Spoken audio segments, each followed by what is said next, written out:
Você já parou para pensar que a loucura, antes de ser uma doença, foi uma forma de espelho? Um espelho que a sociedade usava para enxergar aquilo que mais queria esconder? Pois é, essa é a provocação inicial de Foucault. Ele abre o livro História da Loucura, com uma imagem que parece saída de um sonho medieval. A Nau dos Loucos. Imagine um barco vagando pelos rios da Europa, cheio de pessoas consideradas insanas, embarcadas à força, expulsas das cidades, condenadas a flutuar entre dois mundos, nem mortas, nem vivas, só errantes. Essa imagem é real e simbólica ao mesmo tempo. Real porque esses navios existiram, eram usados para tirar de circulação quem a cidade não queria ver. Simbólica porque esse barco é a metáfora perfeita daquilo que Foucault quer revelar. A loucura nasce como exclusão.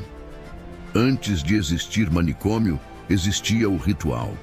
Antes de existirem diagnósticos, existia o medo. E antes de existir tratamento, havia a distância. O louco era o outro absoluto. O livro começa com o desaparecimento da lepra. Quando a lepra some da Europa, as cidades ficam com os antigos leprosários vazios. E um novo tipo de impureza vem ocupar o espaço. Primeiro, os doentes venéreos, depois, os pobres e, finalmente, os loucos. É como se a sociedade tivesse necessidade de um inimigo interno, alguém que representasse o caos, o pecado, a sujeira. Esse é o ponto oculto que Foucault quer nos fazer enxergar. A exclusão da loucura não fala sobre o louco. Fala sobre nós. Fala sobre o medo que temos do descontrole, da diferença, daquilo que escapa à norma. No fundo, o louco é o bode expiatório da ordem. A cidade precisa dele para se sentir pura. Imagina isso hoje. Quantas formas de loucura a gente ainda expulsa? Não com barcos, mas com rótulos, diagnósticos, cancelamentos. A gente continua jogando pessoas para fora da cidade, só que agora a cidade é digital. Na Idade Média, o leproso era expulso com um ritual que misturava castigo e bênção. O padre dizia: "O Senhor te castiga, mas te salva também." Ou seja, você está fora da comunidade, mas dentro do plano divino.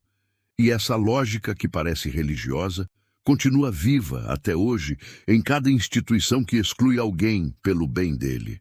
É por isso que Foucault chama a atenção para esse movimento.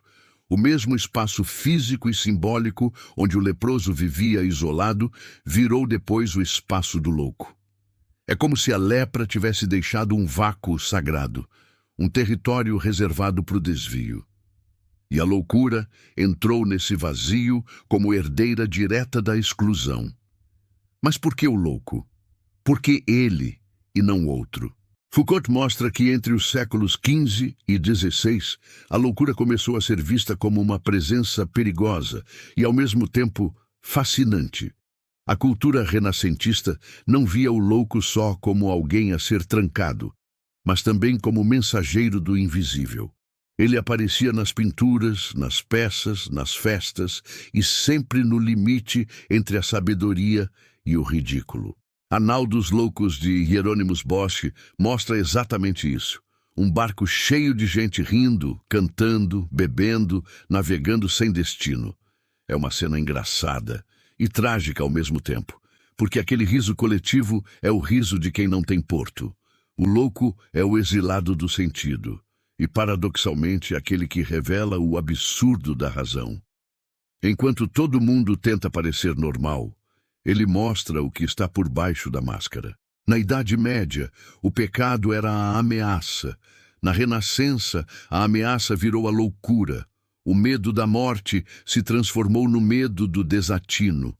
E é aqui que Foucault enxerga a virada cultural. O mundo medieval, que via a morte como fim divino, dá lugar a um mundo moderno que vê o homem como um ser irracional. A loucura vira um espelho do nada, um lembrete de que toda razão pode se desmanchar. E essa é uma das leituras mais bonitas e mais assustadoras do livro. A loucura não é só o oposto da razão, ela é sua sombra. O que Foucault faz é cavar esse chão histórico e mostrar que a fronteira entre o normal e o louco é construída e muda conforme o poder muda. Naquela época, loucura era uma forma de dizer: você não pertence. E isso me faz pensar, se eu tivesse vivido naquele tempo, talvez eu também fosse embarcado. Por pensar diferente, por falar demais, por questionar a ordem. Quantas pessoas hoje seriam consideradas loucas se nascessem em outra época? Esse é o lado oculto do livro. Ele não está só falando do passado, mas da origem dos nossos próprios filtros mentais. A maneira como hoje chamamos de transtorno, desvio, falta de produtividade ou disfunção é herdeira direta dessas velhas categorias de exclusão.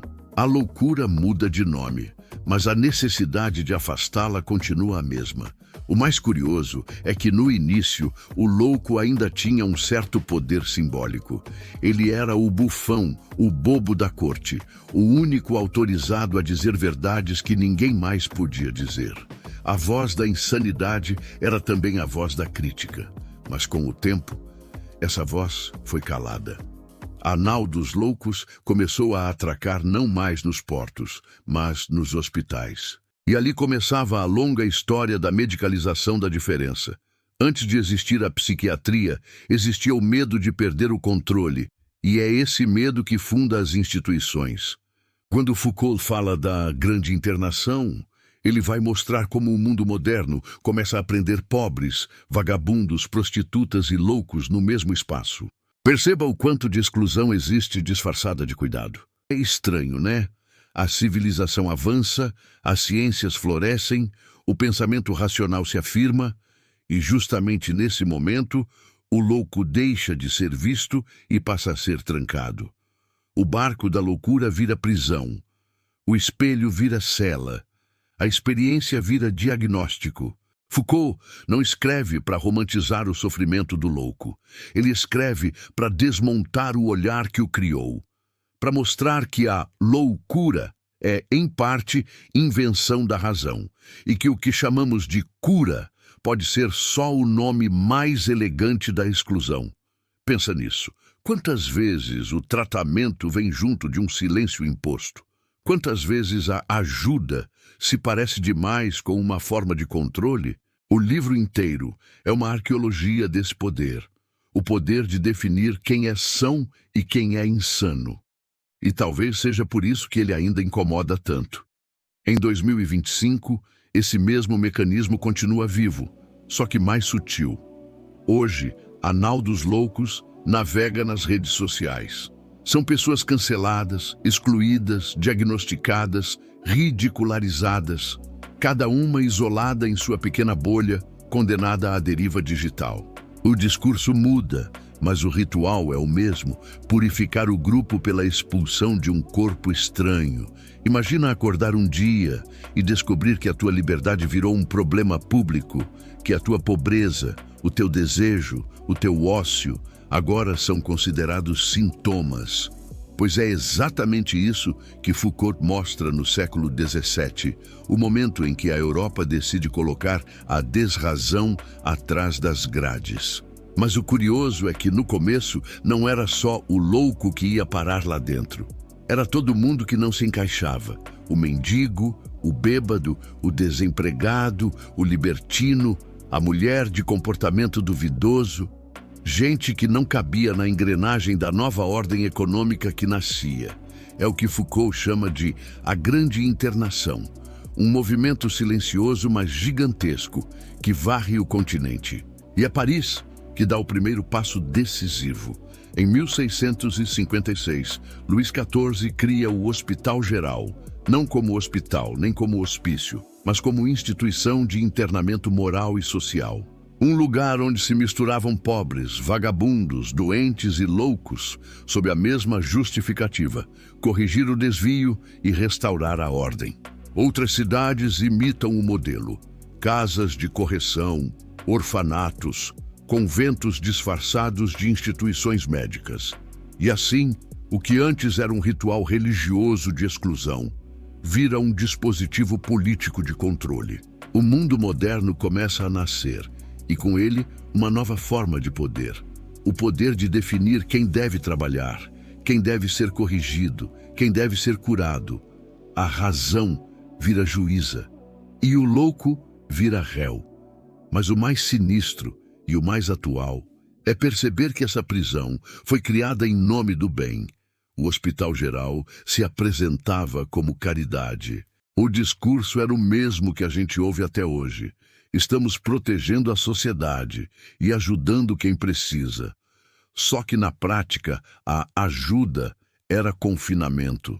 Foucault mostra que dentro desses lugares não havia médicos, havia guardas, carcereiros, padres. Não era tratamento, era disciplina. A ideia era simples e brutal. Colocar a desordem dentro da ordem, transformar o desvio em obediência e chamar isso de moral. O século XVII foi a época em que o trabalho virou virtude. Quem não trabalhava era suspeito. O pobre deixou de ser visto como alguém a ser socorrido e passou a ser alguém a ser corrigido. É aí que nasce o casamento entre moral e economia. A loucura começa a ser julgada pelo critério da produtividade. O desatino é uma falha no comportamento, uma falta de utilidade. E não é curioso que a gente ainda pense assim? Quem não produz é tratado como se estivesse errado. Quem para pensar é preguiçoso. Quem sente demais é disfuncional. A loucura moderna começa aí, quando a sociedade transforma a ineficiência em pecado. Nos hospitais gerais da França, homens, mulheres e crianças eram trancados juntos, sem critério médico.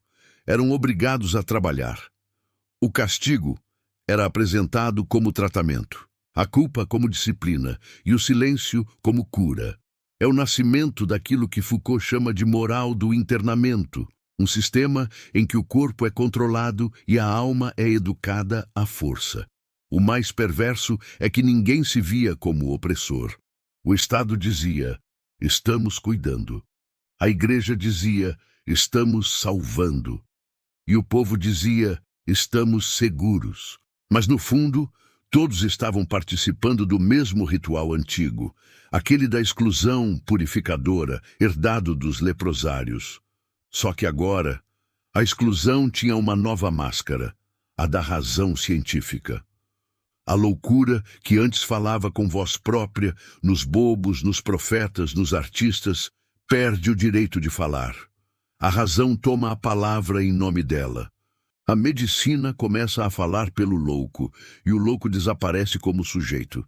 É aqui que nasce o silêncio da loucura. E esse silêncio ecoa até hoje. Pensa comigo, quantas pessoas são caladas hoje com diagnósticos? Quantas vozes são desautorizadas, não porque estão erradas, mas porque estão fora do tom esperado? A gente continua chamando de loucura tudo o que ameaça a norma. E talvez o mais provocador no texto de Foucault seja isso. Ele mostra que o internamento não foi um avanço, foi um espelho do medo coletivo. Um medo travestido de racionalidade. Ele escreve que, a partir da grande internação, a Europa começa a se definir pelo que exclui. A razão moderna não é só o poder de pensar, é o poder de trancar o que não cabe no pensamento. Foucault analisa um detalhe que passa despercebido. Os hospitais gerais não eram hospitais no sentido médico. Eles eram uma mistura de prisão, convento e fábrica. Os internos eram obrigados a rezar, trabalhar e obedecer. A alma devia ser purificada pela submissão. E quando, um século depois, os médicos entram nesse espaço, eles não trazem a liberdade, trazem o diagnóstico. A cela vira consultório, o castigo vira tratamento. E a moral vira ciência. Olha que ironia. O discurso médico se impõe sobre o religioso, mas conserva a mesma estrutura de poder. O médico ocupa o lugar do padre. O tratamento ocupa o lugar da confissão. E o louco continua sendo o pecador moderno, o corpo que precisa se ajustar à norma. O que muda é a linguagem, mas a lógica é a mesma: normalizar. No fundo, Foucault está descrevendo o nascimento daquilo que hoje chamamos de sociedade disciplinar. Uma sociedade onde a obediência é internalizada, o controle é invisível e o castigo vem disfarçado de cuidado. Pensa no quanto isso se parece com o presente. Hoje a gente não precisa mais de muros. O controle está embutido no algoritmo, no feed, no discurso da saúde mental que diz: seja funcional, seja produtivo, esteja sempre bem. Mas o subtexto é o mesmo do século XVII. Não dê trabalho, não perturbe a ordem, não saia da linha. A loucura moderna é o preço que se paga por ser sensível num mundo que exige desempenho. E o mais cruel é que, com o tempo, o louco começou a acreditar nisso também. Ele internaliza o olhar do poder, começa a se ver como erro, e é aí que o controle se completa, quando o sujeito passa a se vigiar sozinho. Foucault não está descrevendo só uma época, ele está mostrando o mecanismo da culpa moderna, aquela que faz você se sentir errado só por estar cansado, que transforma a tristeza em defeito, que chama o silêncio de sintoma. No fundo, ele está perguntando: o que a gente chama de cura é realmente liberdade ou só uma forma mais sofisticada de prisão? Eu lembro da primeira vez que li essa parte do livro. Fechei o capítulo e fiquei em silêncio por um tempo. Pensei em quantas pessoas hoje ainda vivem dentro de suas próprias casas de correção. Gente que não está presa, mas vive vigiada por dentro, por um senso de inadequação constante. E percebi que a grande internação não acabou. Ela só mudou de forma. Hoje, o controle não precisa mais de cadeado. Basta uma notificação, uma métrica, uma palavra mal interpretada. A loucura de ontem virou o desajuste de hoje. E o internamento físico virou o isolamento psicológico. Mas há uma saída, e é aí que Foucault se torna quase profético. Ele mostra que entender a história da loucura é um ato de libertação. Porque ao ver como a razão construiu seus muros, a gente começa a perceber onde eles ainda estão. Você já reparou como às vezes o silêncio soa como obediência? Como ficar calado pode parecer cura, mas é só medo disfarçado de paz? Depois da grande internação, Foucault descreve o momento em que o poder muda de roupa. O século XVIII acaba, o iluminismo chega e o discurso é outro. Agora é o tempo da razão, da ciência e da liberdade. Mas o que acontece com a loucura? Ela continua presa, só que agora dentro de um discurso médico. O hospício nasce, e com ele a figura do psiquiatra. Philippe Pinel, por exemplo, é celebrado como o homem que libertou os loucos das correntes. Mas Foucault mostra que esse gesto simbólico, o de soltar as amarras, esconde uma nova forma de aprisionamento, o aprisionamento moral. Porque o asilo não é o lugar da escuta, é o lugar da normalização. O médico entra como uma nova autoridade, não mais com a cruz, mas com o estetoscópio. Ele não fala em pecado, fala em tratamento. Mas a lógica é idêntica. Quem não se comporta como um modelo ideal precisa ser corrigido. É o nascimento do olhar clínico. Aquele olhar que não vê a pessoa, vê o caso. Não vê a dor, vê o sintoma. E ao transformar o sofrimento em objeto, o médico se torna o novo guardião da razão. Foucault revela o lado oculto disso com uma clareza brutal. A medicina mental não nasceu para compreender o louco, nasceu para fazê-lo se calar de forma mais elegante. No fundo, o que Pinel fez foi trocar as correntes de ferro por correntes invisíveis, feitas de disciplina, obediência, culpa. O louco, agora, não apanha, mas é olhado. Não é julgado pelo padre, mas pelo médico. E é obrigado a confessar de novo suas falhas. É uma nova forma de poder, o poder da escuta que julga. A escuta que diz, fale comigo, mas já sabe o que quer ouvir. E quando o louco fala, sua fala é imediatamente interpretada, traduzida, domesticada. Ele deixa de ser sujeito da própria experiência, vira objeto de saber. Essa é a virada que o livro expõe com mais força: o nascimento da psiquiatria como instrumento de controle social. Não é sobre entender o delírio, é sobre reintegrar o desvio. Por trás do jaleco, ainda há um juiz. Por trás do diagnóstico, ainda há um veredito moral. O século XIX chama isso de progresso. Mas Foucault chama de silêncio organizado. É uma das frases mais duras do livro. A loucura só começou a ser tratada quando deixou de falar. E esse é o ponto que atravessa o tempo. Chega até nós. Pensa em como a gente lida hoje com o sofrimento psíquico, o quanto a gente ainda precisa que ele tenha um nome, um código, um protocolo. O quanto a gente se sente mais seguro quando o caos é transformado em diagnóstico. A medicalização virou o novo alfabeto da exclusão. Hoje, se alguém sofre demais, logo vem o rótulo: depressivo, borderline, ansioso, disfuncional. E claro, isso tem seu valor, dá contorno, dá linguagem, mas também aprisiona, porque o nome, às vezes, vira jaula. Foucault não era contra o tratamento, nem contra a medicina. Ele era contra o monopólio da verdade. Contra a ideia de que só um tipo de saber tem o direito de dizer o que é real.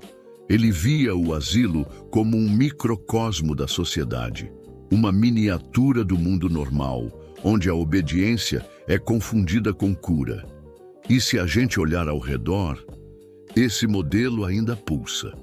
Hoje, o asilo é virtual, emocional, performático. Não tem muros, tem padrões. A normalidade é o novo remédio e o preço é alto. As redes sociais são os novos pátios do asilo. Todo mundo se observando, se avaliando, tentando parecer são, estável, equilibrado. A exposição constante exige uma saúde mental performada.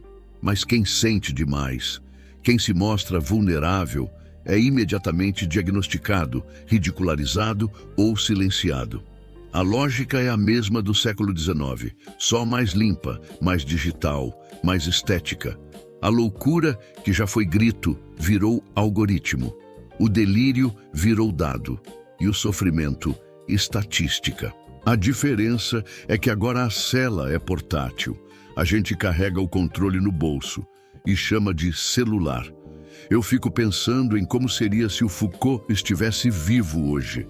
Talvez ele dissesse que o asilo moderno é o feed, que o olhar clínico virou o olhar coletivo, medindo quem é produtivo, quem é bonito, quem é funcional, e que o novo diagnóstico chama-se insucesso.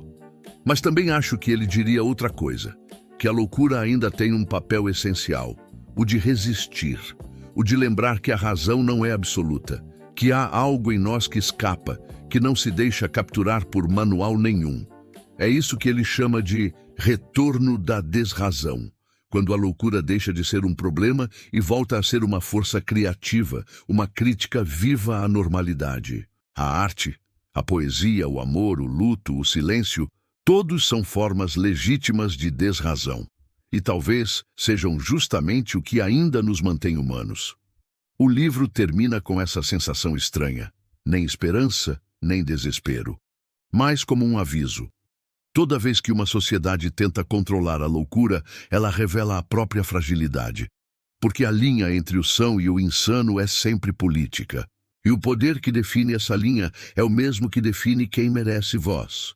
No fundo, História da Loucura não é um livro sobre hospitais. É um livro sobre como o poder se infiltra na ideia de verdade. Como o discurso do cuidado pode esconder o instinto de dominação. E como o medo do caos faz a gente se trancar voluntariamente num mundo previsível e vazio.